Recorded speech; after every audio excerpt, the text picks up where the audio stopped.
What does it feel to be the first guest on the show? That's wonderful. It's going to be the Joe Rogan meets Keeping Up with the Kardashian of business, right? Oh, it's a good beginning.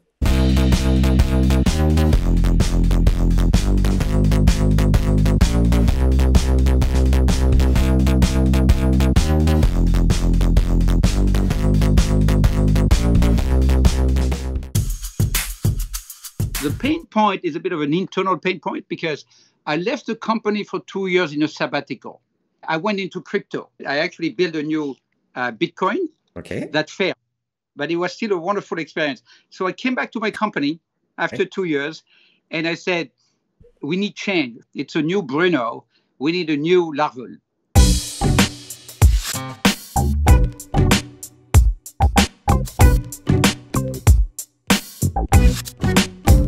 Taglines are so useless. We don't remember any of them, except for just do it or yes, we can.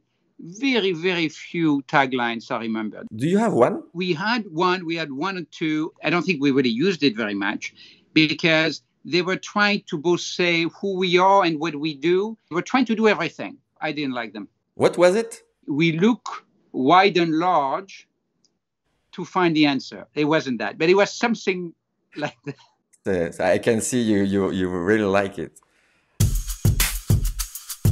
One of my executives is in charge of redoing the website and rebuilding the identity, the visual identity of the company. But for the tagline or the slogan in particular, I wanted to be the one who decides. Do you do that with all the topics in business or is just this one? I am a little bit of a micromanager, but I'm recovering. I'm doing much better. I need to love a tagline. It's like the name of a baby. Names is different because I have a view about names that names don't matter at all. The names just have to be simple, distinctive, and pronounceable, but trying to have a name mean something is also a waste of time. A name should be empty of any impression, in my view, and then they have to deserve whatever impression you have when you see it. Larvol, as a name, means nothing. Trying to name your kid with a name that means something, hoping that they become that something, it's a complete waste of time.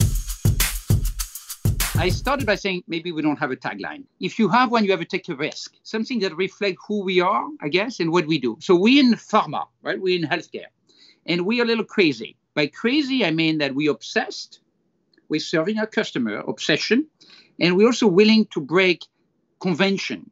The tagline that I was pushing was crazy for health. Yeah. On top of that, I wanted crazy to be spelled with an I because we have to be different. Everybody hated it. I posted it on social media. Nobody liked it. But I said it's the same with the cyber truck from Elon Musk. It broke a design rule and they sold, 100,000 of them. It's the same for kombucha. The first time you try kombucha, you don't like it. So you prefer when people don't like it. I wanted people to feel, who do you think he is? Get their attention. It's okay if they're slightly annoyed as long as they notice and as long as they understand that there's a message. I don't care what they think. I'm going to do it. Okay. Right? I'm going to talk with one more friend and he's going to not like it. And I'm going to say thank you. And I'm going to respectfully ignore what he said. What did he say? The first thing he said is that using crazy as an adjective might be offensive for people who are actually crazy. Because some people have deep mental illness. And I'm actually sensitive to that argument. I think that it doesn't cost us a lot to be sensitive to people's perception of the way we use words. And then on top of that, he said, crazy with an I, it's nearly the same letters as Nazi. Oh. That tagline is dead. So what did you do? I thought about an alternative in Latin, Semper Tigris. Semper is always like Semper Fidelis in the U.S. Marines, were always loyal. Tigris with like a tiger? Tiger. Always a tiger. Okay. Always a tiger. Okay. So what does it mean to you? Yeah, I don't know. It means nothing. It means nothing because you don't know yet that for us, we're tigers. We don't call people employees or contractors. They're tigers. It means fast and on a mission. It says who we are, not what we do. You can do anything in business, but it says who we are. So that's why it's a slogan. Why didn't you use an agency, like, specialists, people who don't know you, so they can analyze it very clearly? The reason why nearly no slogan is good, in my view, is because they're built by committee, by consultant, by external people. And when you are a consultant, you don't want to make mistakes. You don't want to take risks. These long taglines that try to say everything. They don't pick one thing. It doesn't work. It has to come from inside the company. Is this new slogan online? Not yet. It should be within weeks when the new website goes live. So it could change again. It could. It could. It's highly unlikely.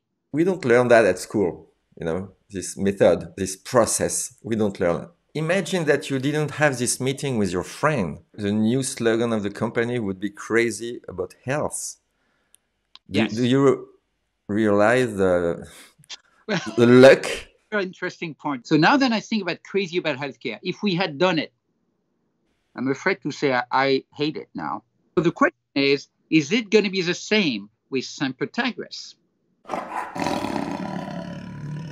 If in 5 years you interview me and say, oh, no, we stopped with the tiger thing, it would have been a failure.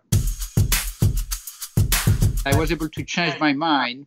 I love making decisions, maybe sometimes too much, and I'm trying to make less and less decisions. So I guess what I'm learning is increasingly to let people make decisions, even if I'm 80% certain that it's a wrong decision, as long that the cost of that decision is not high.